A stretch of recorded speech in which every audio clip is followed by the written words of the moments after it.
What is going on, YouTubers? Welcome to another video.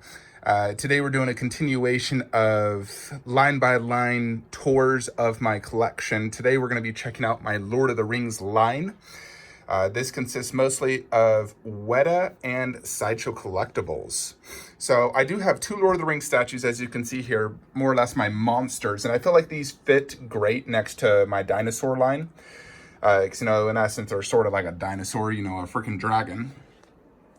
I saw these two originally at Comic-Con here locally in my area, and I was very impressed with both of them. I thought they both looked awesome. So originally I bought Smog. So he does not take up a lot of height space. He's like 11 inches tall, but he's like 20 inches wide and about 16 inches deep. But he just has incredible detail. Look at the gold on his base. It looks like real gold. His scales look amazing. The paint job, just an awesome looking dragon. Love Smog, and I had to have this once I saw it in person. This cost roughly $700 retail, and then it goes much more than that now. But very cool looking dragon statue that's, takes up very little space, which is really nice, and it has a lot of detail. And then we come to Balrog. So I saw Balrog as well at Comic-Con. I didn't buy it at the time. I just thought it was a little overpriced.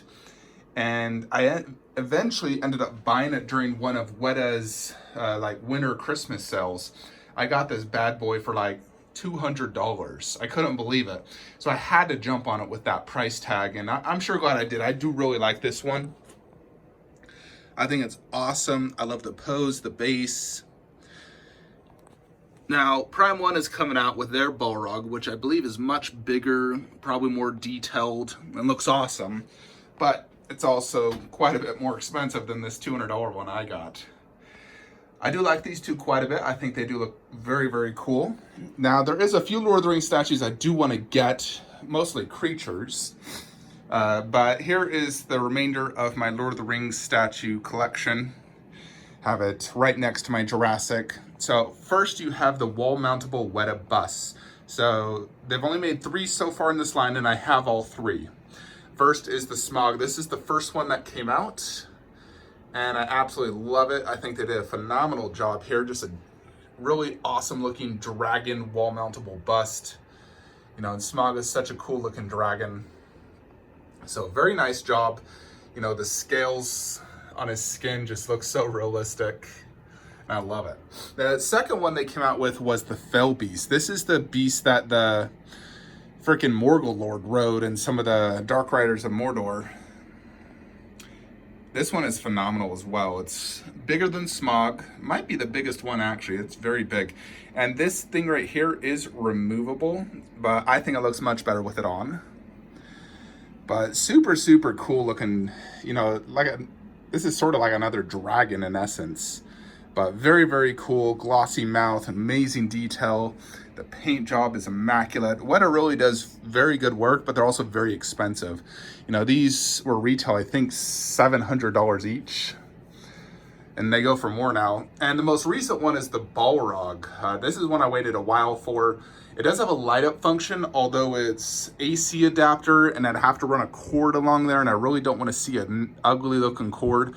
But the light up is incredible because it sort of like flickers like a flame. You can check out my full video review if you want to see it lit up, but it's very cool light up. And this one's incredible as well, just as good as the other ones. I consider all 3 of them just equally amazing. I've always wanted a wall-mountable Balrog bust, and so this one fit the bill, being the same scale and wall-mountable, same design. Originally I used to have the Fell Beast there, but I needed space for the Jurassic, so I moved it here next to the Morgul Lord, and I think that works really well. And then we come to my Hobbit line. So this is all 1/6 scale, which is same scale as that blue, so I feel like it works quite well being same scale. So we got the Azog. This is the final battle scene. Now, I originally used to own the Azog on Warg, and then I foolishly sold it, big regret. And now it's impossible to get for a decent price these days. I still wish I had the Azog on Warg, though. Then we have Bolg, which is his son, and Thorin Oakenshield. So basically I created my own little diorama. I do like these quite a bit. They're very detailed. The only thing I don't like is the scale. I don't really like having 1/6 movie statues unless it's like a creature. So for that reason, if I can ever get a 1/4 Azog, I mean, we've seen some at Comic-Con, but they never went up for pre-order. But if I could, I'd prefer just a 1/4 Azog than all three of these characters. So if that Azog comes, it fits in here, I'll sell these three and get him. Or I'd sell all three of these to get a Prime 1 Gimli, who is my missing Trinity member from, the original 7. So I really do want a Gimli. He's the only key character I feel like I'm really missing. But I do want to have an Azog in my collection. So I really want to get a 1/4 though. But I do like these for their size, for what they are. They're very, very well done. Just too small for me. And I'm trying to avoid the smaller scaled movie statues, except for, some of my Marvel. So outside of that, we really come to the Lord of the Rings Sideshow premium format line. Now, I own the entire line. It's kind of funny. So I originally started buying some of these when I first started collecting. I believe I bought like Aragorn and Legolas first, and then Gandalf. Then eventually got Sauron and freaking Smeagol, Gollum. And then I sorted like at that time, like 5-6 years ago when I was first getting to collecting, I decided, I'm collecting too many statue lines. I need to sell something. So I started to sell some of my Lord of the Rings. I sold my Aragorn. I sold my freaking Smeagol. I sold my Gandalf the White. But I kept the remaining ones I still had. And then I decided, screw it. I love Lord of the Rings. So I rebought them all back. And then eventually I bought Galadriel. I waited to get her at a good price just because she is the least impressive of them all. Her and Frodo, in my opinion, are the two worst by far. Those two are kind of meh. And I only have them because I still want to have the character and I want to complete the line. The remainder of the statues are all phenomenal. I'd say the next worst one is probably Gandalf the White, although it's still really good. But first, let's check out the Morgul Lord. So this is one I actually sold as well originally, and then I rebought it. I sold it locally and then rebought it. Although I wish I got the exclusive with the fire sword. Even though it looks kind of cheap, the fire, I still like the look of it. One thing I like about this line is they all have matching bases, where it's like this Lord of the Rings type underbase with the nameplate, which I really like. And then each of the characters is mixed media, which I think fits Lord of the Rings quite well. I just think it brings that next level of realism. And the way they did the chain, this thing's heavy. It feels like it could be a real, battle thing. The chain it's not metal, I don't think. Neither is the sword, but it looks metal, which is what counts. It's not like you need it to be super sharp to stab someone. But this is one of the better ones within the line. I think the Morgul Lord is absolutely amazing. It's massive, super cool looking, such a great character. Next one is the second tallest one, the Dark Rider of Mordor. Kind of hard to see these signs. So this has a muddy base, like he's in the forest hunting Frodo, the freaking horse galloping. Now this is one I also sold and rebought, and when I rebought it, I got the exclusive because originally I had the regular. The only issue is this peg foot does not seem to go all the way in. So it's like, it's like, I don't know what to do about that. There's not really much I can do, just how it is, but it's not a huge deal. This thing is massive though. Very, very massive. 32 inches tall, giant horse. And the horse is probably the coolest feature about this because it has tons of like battle wounds, and it's not your just typical horse. It's looks like a dead horse, like a zombie horse. And then the actual, Dark Rider, he really just has feet and hands, and the rest is just cloth. And then you're supposed to make that appearance like that. So I did the best I could. Although this is one that's like, the moment you start dusting with air, it like ruins the look of it. So you have to refix it every time you dust it. So, although I think I've seen sculpted versions of this character and they don't look as cool. So I think Sideshow still did the correct route in doing it this way. You just have to get the good look like that. Next one is Saruman. This was the final piece in the line. So they stopped making after this. Now I do own the exclusive, but I do prefer the regular for that reason. I love that freaking light up ball. I just think it's so cool, the Eye of Sauron. So this is a fantastic piece. He's on his stairwell within his, like, you know, twin tower. Fantastic paint and sculpt. It looks just like Christopher. I forget the last name, drawing a blank, but yeah, this is an awesome, awesome statue. Very big, 27 inches tall, just very, very cool looking. Fantastic mixed media. And he does look great next to Gandalf the White, you know, the two white wizards.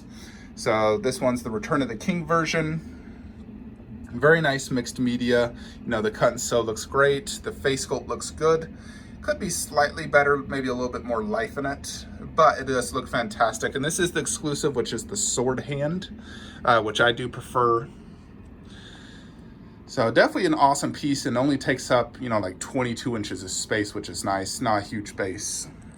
Then we come to Galadriel. So I put her just back here because I don't have space otherwise, but she's not the most amazing piece. I feel like her face sculpt really just lacks the likeness of Cate Blanchett. Like, it's okay. I mean, everything but the face is really good. It's just, I think they really should have reworked that face. Maybe made it PVC and just better sculpt and paint. But the mixed media is amazing, and the base is good. It's just that, and the pose is good. It's just that face really lacks. So that's why I put it back there. Next, you come to the orcs. Now, this is some of my absolute favorite in the line.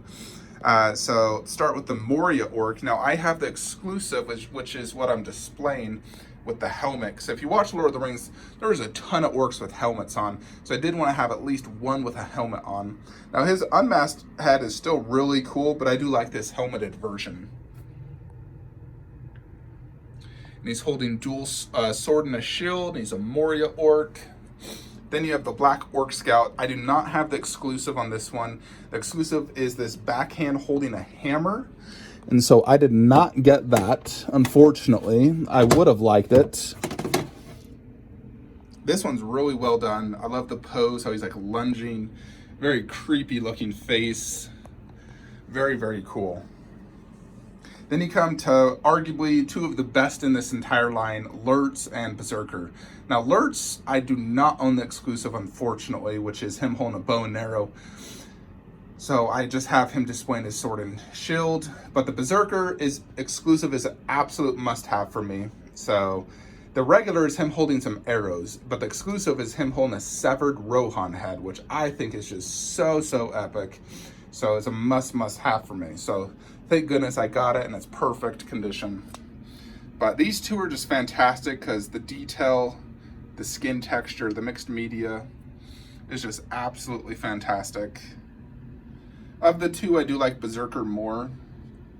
Just holding the severed head, the arrows in them, that giant, massive metal sword with blood, and they just did such a phenomenal job on that Berserker. It's like absolutely mind-boggling cool. And I love the giant white handprints from Sauron. That's one reason I put Sauron above them as well, because, you know, they were his servants. But Berserker is one of my absolute favorites in this line, without a doubt. Just a phenomenal piece. Then you come to Aragorn and Legolas. These are two statues that, you know, you can generally get for about $450 to $500.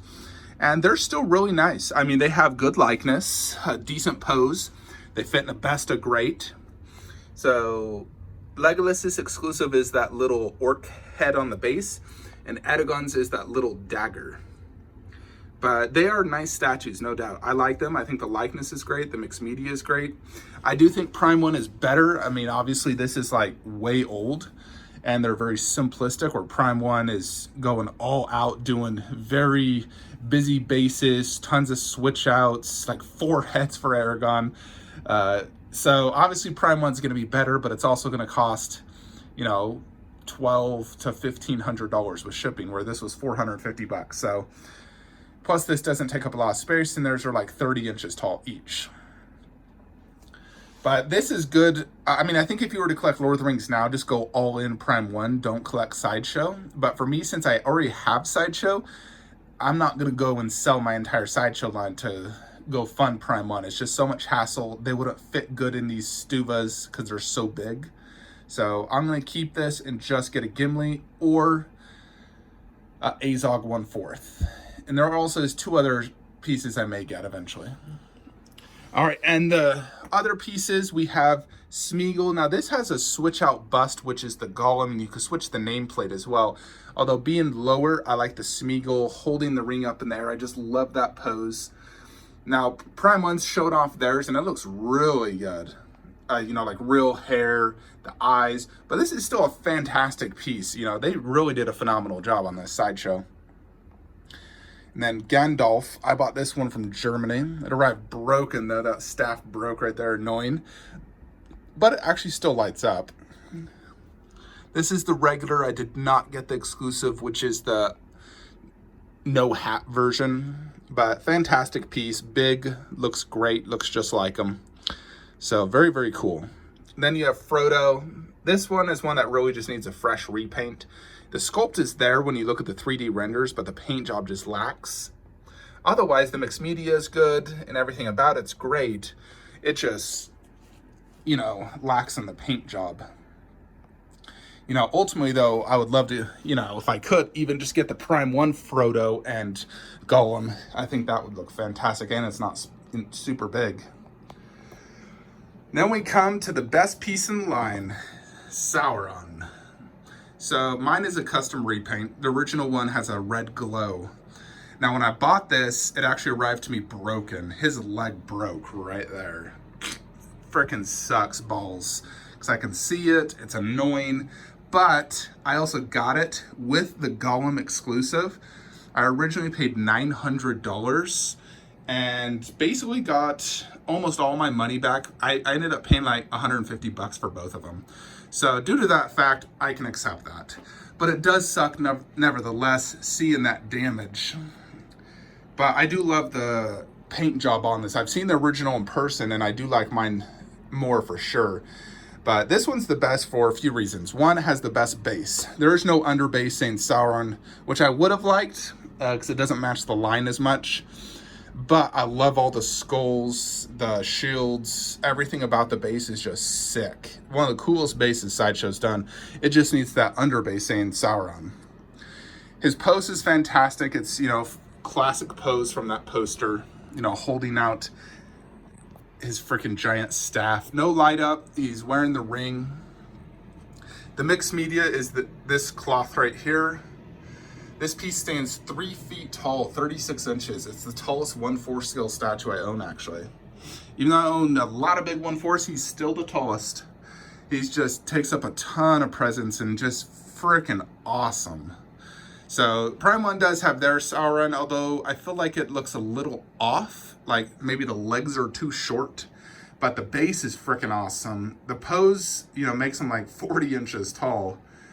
So I still think I like Sideshow more, to be honest. I still think mine's better, especially with my custom paint job. It only just sucks regarding that leg, but it is what it is. I never focus on that leg. So when I'm looking at it, look at the piece as a whole, and it's just freaking awesome. So there is 2 other statues I would love to add to my collection for Lord of the Rings. You got the Weta Cave Troll. Now I have it on pre-order, but the thing is 3 feet wide. I don't know where I could put it. Now I know I could throw something on the ground, but I hate doing that, and I'm not gonna do that. But I would love to somehow get that cave troll. I just don't know how I could do that. The other one I'd love to get is the Fell Beast diorama by Iron Studios, the 1/20th. That one's quite tall as well, like 1/20th scale. So I don't know how I could fit that.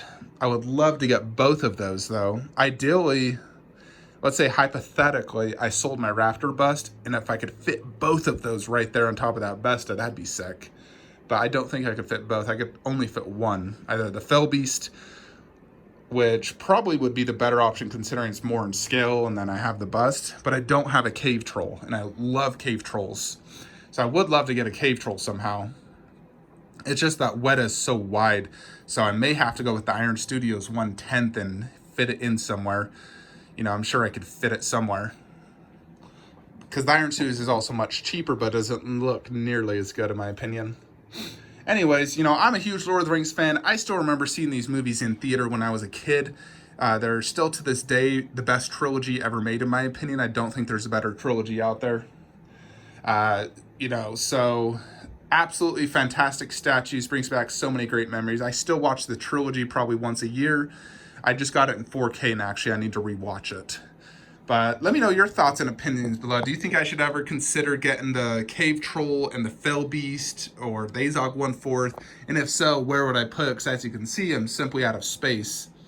You know, I would consider selling this 1/6 line, but what would I put in there? You know, instead, it'd have to be maybe a Gimli 1/4 or the Azog 1/4. And then the Cave Troll and Fell Beast, it's just running out of space. So I'm just not sure where I could put it. Unless I put it like inside a Besta and sold some of that Kong stuff. Anyways, folks, that is it. Hope y'all enjoyed this video, the tour of my Lord of the Rings statue collection. Let me know what you want me to do next, because I have so many lines. I can do whatever you want. So drop a comment. See you guys next time. Have a great day.